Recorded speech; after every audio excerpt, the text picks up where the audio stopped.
કરીએ સુરતની તો સુરતમાં રત્ન કલાકારો માટે રાજ્ય સરકારનો મહત્વનો નિર્ણય હીરા ઉદ્યોગને આર્થિક રાહત અને સ્થિરતા આપવા માટે સહાય પેકેજની જાહેરાત કરવામાં આવી છે।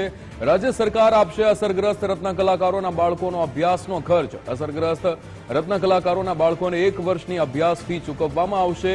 હીરા ઉદ્યોગને લોંગ ટર્મ લોનની પણ મહત્તમ 5 લાખની મૂડી પર વ્યાજ સહાય આપવામાં આવશે। ટર્મ લોનમાં 9%ના દરે 3 વર્ષ સુધી વ્યાજ સહાય આપવામાં આવશે।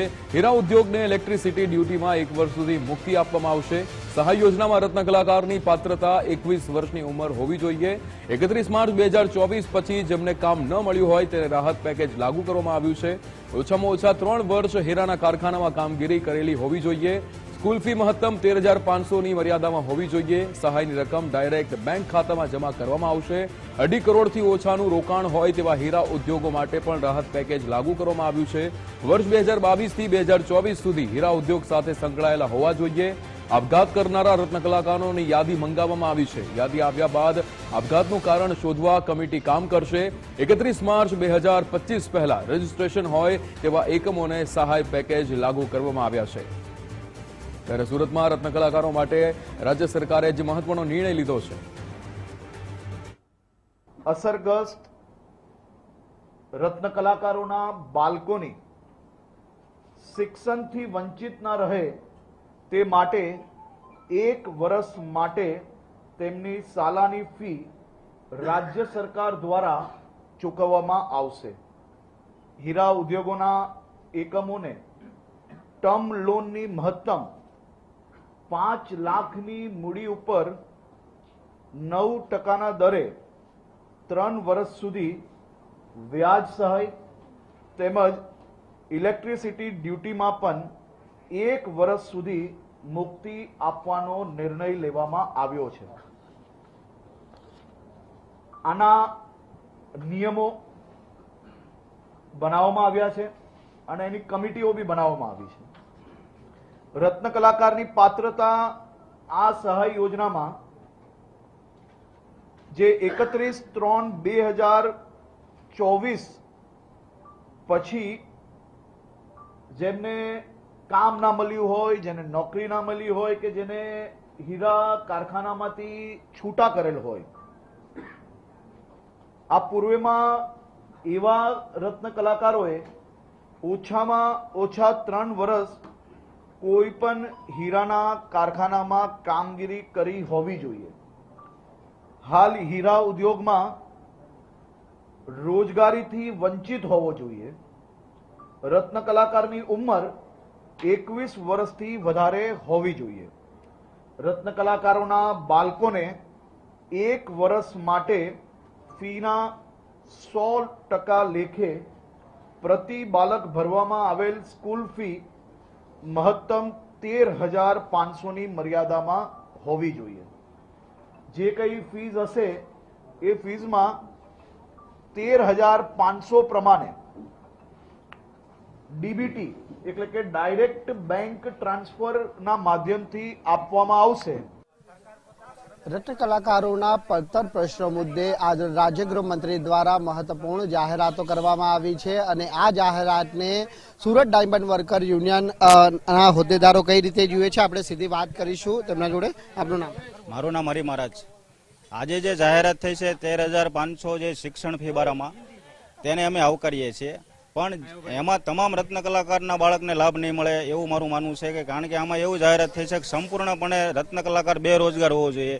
તો અત્યારે 2.5 વર્ષથી જે કન્ટિન્યુ મંદી ચાલી રહી છે તેમાં તમામ રત્ન કલાકારો બેરોજગાર જ છે, કારણ કે તે 50% કામ થઈ ગયા છે। 50% કામ થઈ ગયા, 40,000નું જે કામ કરતો હતો ત્યારે 20,000નું કામ કરે છે। તો મોંઘવારી તો વધે જ છે, તો એમાં એને શિક્ષણ ફી કઈ રીતે ભરવાનું છે, એને પણ તકલીફ પડવાની છે। તો મારું એવું માનવું છે, આ કેવું છે કે આમાં થોડો ઘણો સુધારો કરવો જોઈએ કે તમામ રત્ન કલાકારના બાળકને લાભ મળે એવી મારી માંગણી છે। શું કહે? મારું નામ છે રમેશભાઈ જીલરિયા અને હું ડાયમંડ વર્કર યુનિયનના પ્રમુખ તરીકે કામ કરું છું। આજની જાહેરાત કેટલી મહત્વપૂર્ણ છે રત્ન કલાકારો? સરકારે જે શિક્ષણ બાબતની જાહેરાત કરી છે એ બાબતે અમે સરકારનો આભાર માનીએ છીએ। ખૂબ સારી જાહેરાત છે, પરંતુ એ જાહેરાતો 2008માં જ્યારે મંદી આવી ત્યારે રત્નદીપ યોજના સરકારે જાહેર કરી હતી, એમાં એવો ક્રાઇટેરિયા નક્કી કરેલો હતો બેરોજગાર રત્ન કલાકારો બાબતે કે એમાં કોઈ રત્ન કલાકારોને ફાયદો જ ન થાય એવી જાહેરાત કરી હતી. આ યોજના પણ રત્ન કલાકારોના ઘર સુધી પહોંચે અને ભૂલ ભૂલૈયા સાબિત ન થાય એ માટે અમે સરકારને વિનંતી કરીએ છીએ કે એમાં તમામ રત્ન કલાકારોનો સમાવેશ કરવામાં આવે. બેરોજગાર અને અર્ધ બેરોજગાર જે કામે જાય છે પરંતુ જેમના પગાર 50 થી 60% ઘટી ગયા છે તેમના બાળકોની પણ ફી ભરવામાં આવે એવી અમારી માંગણી છે. આપનું નામ જણાવો. મારું નામ છે ભાવેશ ટાર. ભાવેશ, સૌપ્રથમ તો જણાવજો કે આજે મહત્વપૂર્ણ જાહેરાત દરમિયાન છે તે હર્ષ સંઘવીએ કહ્યું છે કે જે સંપૂર્ણ રીતે બેરોજગાર છે તેવા રત્ન કલાકારોને આર્થિક રાહત મળશે. તો બેરોજગાર કેટલા છે અને અર્ધ બેરોજગાર કેટલા? સરકાર પાસે રત્ન કલાકારો ગુજરાતમાં કેટલા છે એનો આંકડો તો નથી, તો બેરોજગારનો આંકડો કઈ રીતે મેળવશે? બેરોજગાર હોવાના સર્ટિફિકેટ કોણ આપશે? સુરત ડાયમંડ એસોસિએશન આપશે, રાજ્ય સરકાર આપશે કે ગૃહમંત્રી આપશે? બીજો પ્રશ્ન કે જે લોકોના પગાર ઘટી ગયા છે એ લોકોને શું શિક્ષણ ફીની જરૂર નથી? રત્ન કલાકાર કલ્યાણ બોર્ડ શું કામ? રત્ન કલાકાર કલ્યાણ બોર્ડ એટલા માટે કે આ રાજ્યમાં કયા જિલ્લામાં, કયા ગામમાં, કયા તાલુકામાં કેટલા પ્રમાણમાં હીરા ઉદ્યોગ છે એનો આંકડો આપણે મેળવી શકાય અને એ જ બોર્ડથી આપણે લોકોને યોજનાઓનો લાભ આપી શકીએ. 70 કરતાં વધારે રત્ન કલાકારોએ સુસાઇડ કર્યા છે. ઓલરેડી એમની અમે આંકડો એમને સુધી પહોંચાડેલો છે. એમના પરિવારને મદદ નહીં. વ્યવસાય વેરો વર્ષોથી ભરે છે છતાં પણ કોઈ સુવિધા નહીં. વ્યવસાય વેરો જો કે મજદૂર પાસે લેવામાં આવતો નથી છતાં પણ અમારા કારીગરો ભરે છે. એ બાબતે કોઈ પણ જાહેરાત કરવામાં આવી નથી. નાની ઇન્ડસ્ટ્રી, મોટી ઇન્ડસ્ટ્રીઝ માટે નાની જાહેરાત કહી શકાય. આ નિર્ણયને અમે એટલા માટે આવકારીએ છીએ કે અત્યારે રત્ન કલાકારોને મદદની ખૂબ જરૂર છે, બાકી આ લોલીપોપ સમાન છે. બિલકુલ. શું કહેશો ખાસ કરીને જે રત્ન કલાકારોના બાળક માટે જે જાહેરાત કરવામાં આવી? રત્ન કલાકારોના શિક્ષણ માટે જે જાહેરાત કરવી છે એના માટે ખરેખર એક અમે સરકારનો આભાર માનીએ છીએ, પણ ખરેખર આ એક પગલું આવકારદાયક નથી. 13,500 એટલે મામૂલી રકમ કહેવાય. આજે પ્રાઇવેટ સ્કૂલો, સારી ઇન્ટરનેશનલ સ્કૂલોની અંદર 2-3 લાખ રૂપિયા તો ફી કહેવાય છે. તો સરકારી કર્મચારીના પગારમાં જો વધારો કરી શકતા હોય તો રત્ન કલાકારનો પગારો શા માટે વધારો ના થાય?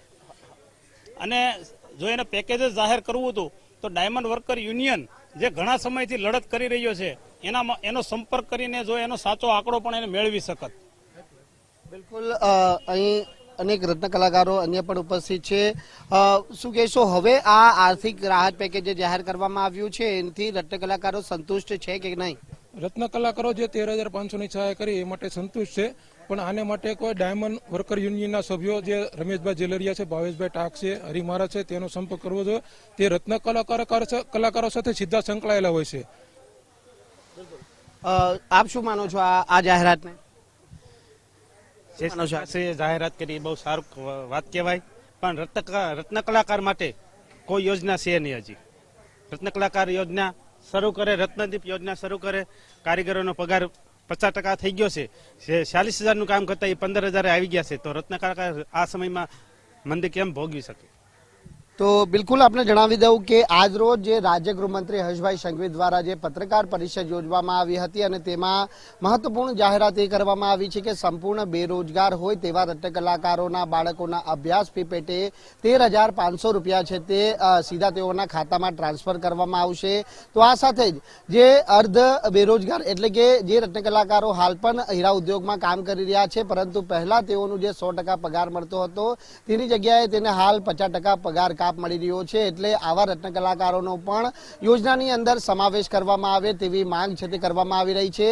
આ સાથે જ જે અગાઉ રજૂઆત કરવામાં આવી હતી કે રત્નદીપ જ્યોત યોજના અને રત્ન કલાકાર કલ્યાણ બોર્ડ જે છે તે લાગુ કરવામાં આવે, પરંતુ આ માંગણી છે તે હજી સ્વીકારવામાં આવી નથી અને તેને લઈને ક્યાંક કઈ ગમનો માહોલ છે તે આજની આ જાહેરાતમાં રત્ન કલાકારો અને સુરત ડાયમંડ વર્કર યુનિયનના હોદ્દેદારોમાં જોવા મળી રહ્યો છે.